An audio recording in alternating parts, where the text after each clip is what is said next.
1846, a New York newspaper editor published an article to urge settlers, like my family, to move westward into new territory.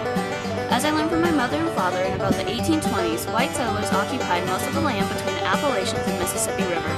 But families who were looking for better farmland pushed even farther west, going farther than the Great Plains. I was only 14 years old and was on the trail when I learned about this.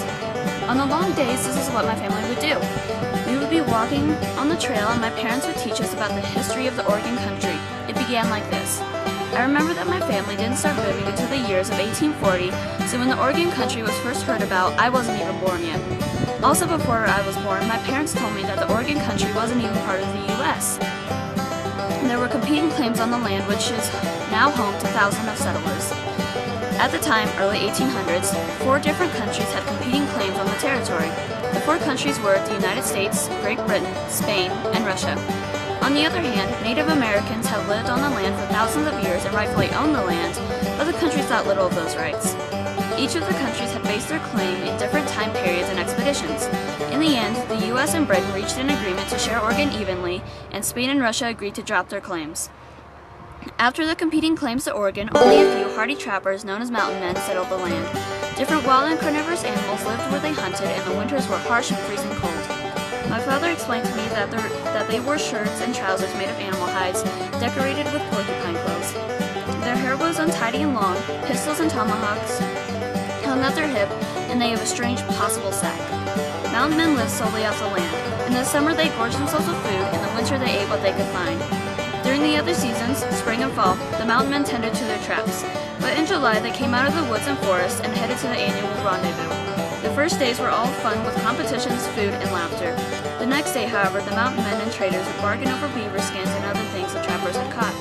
But when the popular beaver skins were no longer in need, some mountain men took on a new job leading pioneers west into the Oregon country, such as our own guide. And the first white settlers in the Oregon country were missionaries. Among them were the Whitmans, who helped convince people across the U.S. to come to Oregon. One of their reports convinced my family to go west and try to make a living there. That is all I learned from my parents, and now the morning bugle blast sounded us off and we began to move forward once more. In our wagon train, my father is the leader and we are partnered with a nice family from Independence itself. I had helped my mother make breakfast this morning and I will help with lunch and dinner later tonight. We will keep moving until about 7 p.m. Then we will rest and repeat the process. During our trek we had to drop many things, but we will also have to be cautious of the rain, snow, and disease that has killed so many.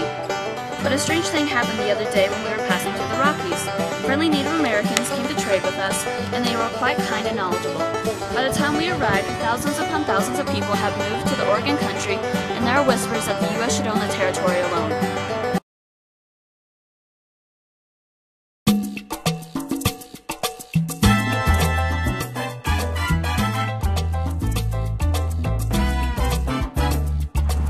The year was 1845, and our president, Polk, won office with popular support, and many Americans, such as me, were excited about his promise to expand our great nation from sea to sea. He thankfully solved the issue about Oregon with Britain, and on his quest to fulfill his desire, no one saw what was coming until we were in the midst of a bloody war with Mexico. Polk started with the annexing of Texas. First Americans disagreed, then attitudes changed, and we all agreed. In 1844, Sam Houston signed the Treaty of Annexation with the U.S., but the senators refused to ratify the treaty. They feared the treaty could lead to a war with Mexico. Houston didn't give up. He tricked Americans into believing that Texas might become an ally of Britain. It worked. Americans didn't want any of Europe's power to gain a foothold, and Congress passed a resolution to allow Texas into the Union. Immediately, disputes with Mexico began about borders. By the end of the campaign for Oregon, the U.S. and Mexico were on the brink of war. Mexicans were furious about the annexation of Texas and feared it would inspire New Mexico and California to rebel. Americans, on the other hand, were just as angry at Mexico. Our president had offered $30 million for California and New Mexico, but Mexico refused. With that, President Polk ordered General Zachary Taylor to cross the Nueces River and set up posts along the Rio Grande. In 1846, Mexican troops crossed the Rio Grande and soldiers were killed on both sides, including my older brother. After the dispute, Congress declared war on Mexico at our president's urging. The south and western parts of the U.S. were more supportive of the war than the citizens in the north, but everyone contributed. When the call for volunteers was sent out, the result was overwhelming, especially in the South and West. I personally went to gather volunteers and was shocked and delighted at our results.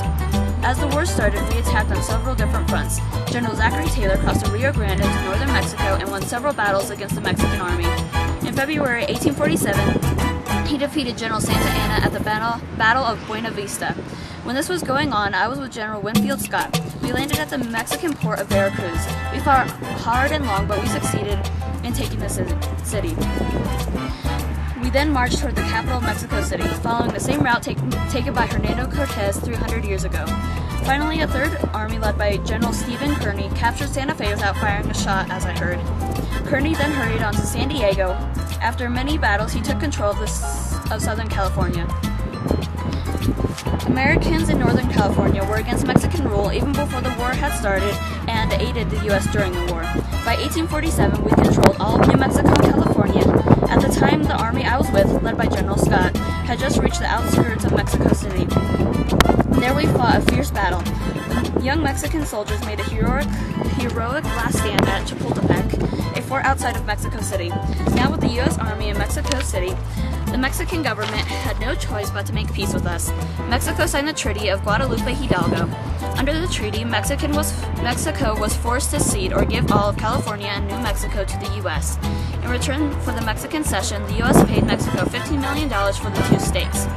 A few years later, our country had completed its expansion from continent to continent. Then in 1853, we agreed to pay Mexico $10 million for a strip of land. We called the strip of land the Gadsden Purchase. We all rejoiced. Texas, California, and New Mexico added vast and interesting lands to our country. Here Americans found a rich culture that mixed Spanish and Native American traditions. As English-speaking settlers, including myself, poured into the Southwest, we brought our own culture and ideas of a democratic government. We learned many things from the older residents of the region, such as how to irrigate the soil and how to mine silver and other minerals. Many Spanish and Native American words became part of the English language. We also kept some Mexican laws. Newcomers, though, often treated Mexican Americans and Native Americans poorly. The earlier residents of the land struggled to protect their traditions and rights. When Mexican Americans went to court to defend their property, they often found that judges rarely upheld their claims.